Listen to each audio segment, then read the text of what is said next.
BRS రాజకీయ ప్రయాణం మలుపు తిరిగిందా అన్న సందేహాలు ఇప్పుడు మరింత బలంగా వినిపిస్తున్నాయి. నిన్నటి వరకు కాళేశ్వరం కమిషన్ రిపోర్టుపై కొనసాగిన ఆందోళనకు తాజాగా మరో పిడుగులాంటి వార్త గులాబీ శిబిరాన్ని కుదిపేసింది. కాళేశ్వరం ప్రాజెక్టులో నొక్కుడు ఎంత, వాస్తవాలు ఏమిటి అన్న ప్రశ్నలకు సమాధానాలు ఇవ్వాలని తెలంగాణ ప్రభుత్వం సిద్ధమైంది. Justice Pinaki Chandra Ghose commission రిపోర్టును public డొమైన్లో ఉంచాలని నిర్ణయం తీసుకోవడం, తెలుగులోకి అనువదించి గ్రామ స్థాయికి పంపించాలని ప్రభుత్వం యోచించడం ఈ వ్యవహారాన్ని మరింత రాజకీయంగా కీలకంగా మారుస్తోంది. లోకల్ బాడీ ఎన్నికల వేళ సీఎం రేవంత్ రెడీ చేసిన స్కెచ్ వెనుక వ్యూహమేమిటి? అక్రమాలపై ప్రజల్లో చర్చ రేకెత్తించాలన్నదే లక్ష్యమా? ఎన్ని ఎకరాలకు నీళ్లు అందాయి? అప్పుల వివరాలు, నిర్మాణ లోపాలపై స్పష్టత ఇవ్వడమే టార్గెటా? ప్రజల ముందుంచబోయే కమిషన్ రిపోర్టు వెనుక ఉన్న అసలు కథ ఏమిటి అన్నది ఇప్పుడు ఆసక్తికరంగా మారింది. ఆ విషయాలేంటో ఇప్పుడు చూద్దాం.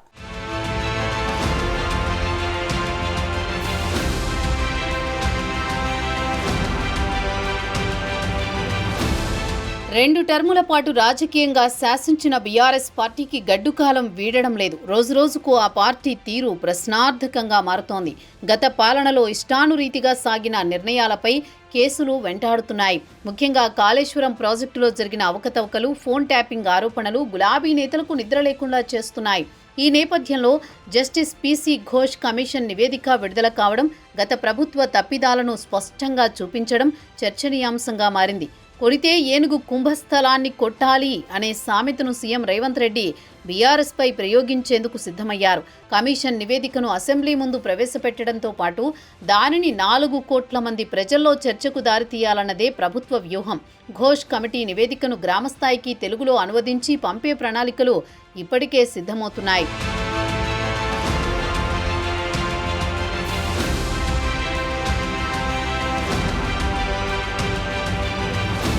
కాళేశ్వరం ప్రాజెక్టుపై జస్టిస్ పినాకీ చంద్రఘోష్ నేతృత్వంలోని కమిషన్ ఇచ్చిన నివేదికను ప్రజలందరికీ అందుబాటులో ఉంచాలని తెలంగాణ ప్రభుత్వం కీలక నిర్ణయం తీసుకుంది.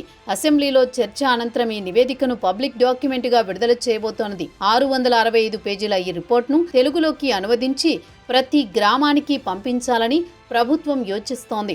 గత బీఆర్ఎస్ ప్రభుత్వం కాళేశ్వరం పేరుతో చేసిన ప్రచారంలో నిజానిజాలు, నిర్మాణంలో జరిగిన అక్రమాలు, రాష్ట్రంపై పడిన అప్పుల భారం వంటి అంశాలను ప్రజలే స్వయంగా తెలుసుకునేలా చేయడమే లక్ష్యంగా రేవంత్ సర్కార్ వ్యూహం రచించింది. కమిషన్ నివేదికలో పేర్కొన్న కీలక అంశాల ఆధారంగా చర్యలు తీసుకునే దిశగా ప్రభుత్వ అడుగులు వేస్తోంది. పబ్లిక్ డొమైన్లో ఈ నివేదికను ప్రవేశపెట్టడం ద్వారా కాళేశ్వరం వ్యవహారం ప్రజల్లో చర్చకు దారితీయడం, రాజకీయంగా దాన్ని మరింత ప్రభావవంతంగా మలచడం కాంగ్రెస్ ప్రభుత్వ వ్యూహంగా కనిపిస్తోంది.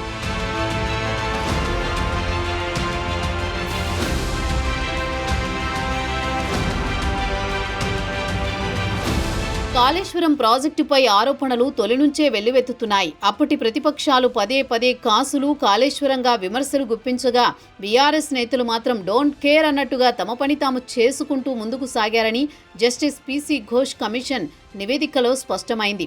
ఈ నివేదిక ప్రకారం కాళేశ్వరం పేరుతో తెచ్చిన భారీ అప్పులు రాష్ట్ర ఆర్థిక వ్యవస్థకు గుదిబండగా మారిన విధానాన్ని ప్రభుత్వం ప్రజల ముందు ఉంచాలని భావిస్తోంది.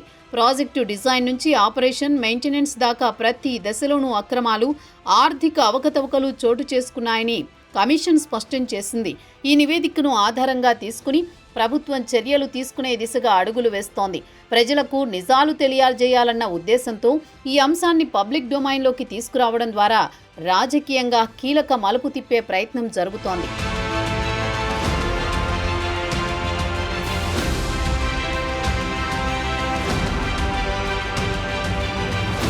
కాళేశ్వరం ప్రాజెక్టు తెలంగాణ చరిత్రలో అతిపెద్ద నీటి ప్రాజెక్టుగా గుర్తింపు పొందిన ఈ యజ్ఞాన్ని గత బీఆర్ఎస్ ప్రభుత్వం వ్యూహాత్మకంగా ప్రారంభించినప్పటికీ దాని నిర్మాణంలో జరిగిన వ్యయ పెరుగుదలపై తీవ్ర విమర్శలు వెల్లువెత్తుతున్నాయి. జస్టిస్ పీసీ ఘోష్ నేతృత్వంలోని కమిషన్ నివేదిక ప్రకారం తొలుత 38,500 కోట్లతో ప్రారంభించిన ఈ ప్రాజెక్టు అనంతరం ఏకంగా 1,10,248 కోట్లకు పెరిగింది. ఈ పెరుగుదల వల్ల కొన్ని ఏజెన్సీలకు ప్రయోజనం కలిగిందని కమిటీ స్పష్టం చేసింది. కాళేశ్వరం కార్పొరేషన్ పేరుతో తీసుకున్న 87,449 కోట్ల రుణాలు రాష్ట్ర ఆర్థిక వ్యవస్థపై గుదిబండగా మారాయని కమిషన్ అభిప్రాయపడింది. ఈ మొత్తం వ్యవహారంలో ప్రధాన పాత్ర పోషించిన వ్యక్తి అప్పటి ముఖ్యమంత్రి కేసీఆర్ అని, ఆయన అన్నీ తానై నిర్ణయాలు తీసుకున్నారని నివేదిక పేర్కొంది. అప్పటి ఇరిగేషన్ మంత్రి హరీష్ రావుతో పాటు అధికారులు కూడా కేసీఆర్ చెప్పిన దానికి గుడ్డిగా అనుసరించి ప్రాజెక్టును నాశనం చేశారని కమిషన్ తేల్చి చెప్పింది.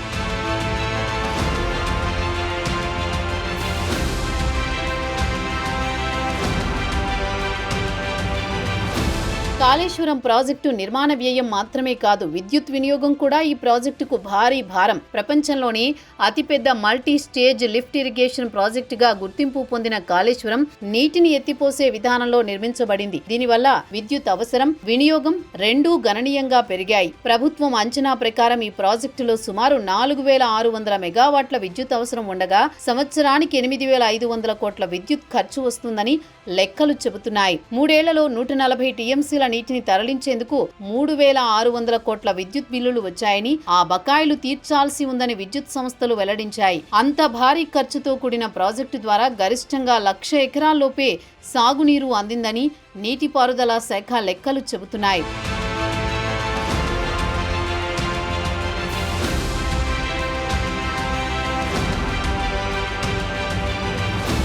ఇదిలా ఉండగా రాష్ట్రంలోని శ్రీరామ్ సాగర్, ఎల్లంపల్లి, నాగార్జున సాగర్, జూరాల, కల్వకుర్తి, నిజాం సాగర్ వంటి ప్రాజెక్టులే సాగునీటి ప్రధాన ఆధారంగా కొనసాగుతున్నాయి. అయినప్పటికీ బీఆర్ఎస్ నేతలు మాత్రం కాళేశ్వరం వల్లే రాష్ట్రంలోని చివరి ఆయకట్టు వరకు సాగునీరు అందుతోందని ప్రజలకు చెబుతూ తప్పుదోవ పట్టిస్తున్నారని రాష్ట్ర ప్రభుత్వం అభిప్రాయపడుతోంది. కాళేశ్వరం ప్రాజెక్టు కుంగుబాటుపై అసెంబ్లీలో చర్చించేందుకు రేవంత్ సర్కార్ అన్ని లెక్కలతో సిద్ధమైంది. రాజకీయ విమర్శలకు తావు లేకుండా న్యాయాధికారి నేతృత్వంలో కమిషన్ను ఏర్పాటు చేసి కాంగ్రెస్ ప్రభుత్వం ఆచితూచి అడుగులు వేసింది.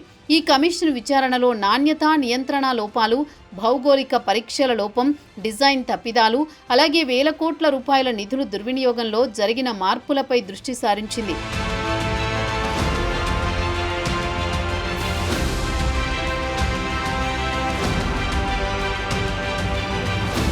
కాంగ్రెస్ అధికారంలోకి వచ్చే నాటికే మేడిగడ్డ బ్యారేజీలో కొన్ని పిల్లర్లు కుంగిపోయినట్లు గుర్తించబడింది. 7వ బ్లాక్లో 19, 20, 21వ పియర్లు కుంగిపోయి వాటి స్లాబులు కూడా దెబ్బతిన్నాయి.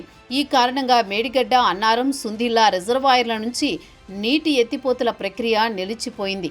అయినప్పటికీ రాష్ట్రంలో పంటల ఉత్పత్తి రికార్డు స్థాయిలో కొనసాగుతోంది. ఈ నేపథ్యంలో కాళేశ్వరం రిపోర్టును ప్రజలకు వివరించేందుకు తెలంగాణ ప్రభుత్వం సిద్ధమైంది. ఈ నివేదికను ప్రజలకు నిజాలను తెలియజేసే మంచి అవకాశంగా భావిస్తున్నట్లు ప్రభుత్వ వర్గాలు పేర్కొంటున్నాయి.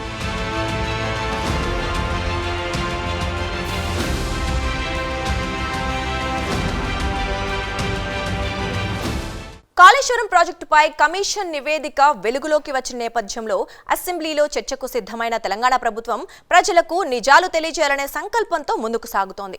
నిర్మాణ లోపాలు, నిధుల వినియోగం, సాగునీటి ప్రభావం ప్రతి అంశాన్ని స్పష్టంగా వివరించేందుకు ఇది ఒక కీలక దశ. ప్రజల నమ్మకాన్ని నిలబెట్టే ప్రయత్నంలో ఈ నివేదిక ప్రభుత్వానికి ఒక అవకాశంగా మారనుంది. కాళేశ్వరం నివేదిక ప్రజల ముందుకు నిజాలను ఉంచే ప్రయత్నం. ఎన్నికల వేళ ఈ ప్రచారం ఎవరి పక్షాన నిలుస్తుందో కాలమే నిర్ణయించాలి.